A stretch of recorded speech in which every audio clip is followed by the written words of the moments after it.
just a broad question for you, Dr. Kethireddy. Why should I look at automating my research process versus using my residents in the manners we do today? Yeah, that's a great question. It gets to the fundamental question of what type of research or what qualifies as research, what is of interest to an individual, to an organization. The research or questions that sort of are at resident level often are observational in nature, chart reviews, retrospective.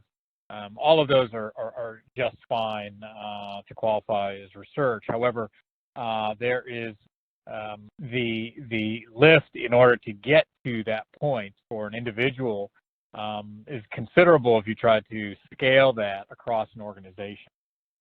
Not having had anything, in place, before that started. That's sort of number one. Number two, sort of just collecting data for observational work or even as a registry.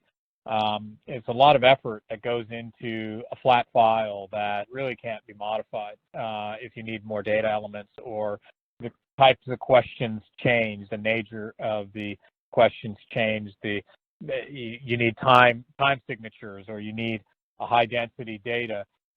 Very, very difficult to collect, manually.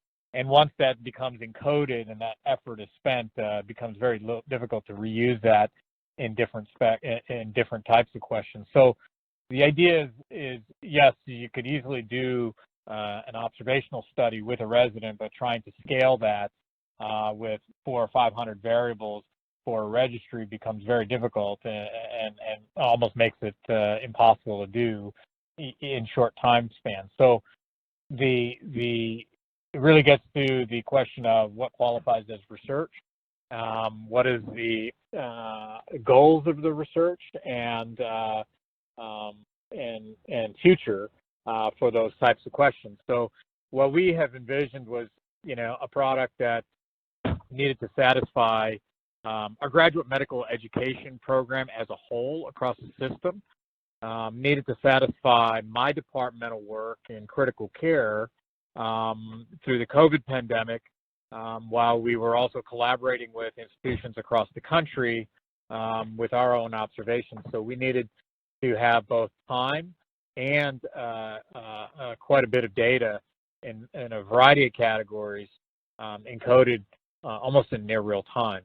And so that almost is impractical and infeasible using residents. To give you an example, we did a study with the University of Maryland, where one of my colleagues had several residents trying to abstract 300 or 400 fields. It took a resident many hours for one chart, and we were able to abstract all of our COVID data for all of those fields within a matter of minutes. So the ability to answer many, many more questions in time really allows you to focus more on the research question than actually on the process of doing it, which is not a scalable approach when doing it manually.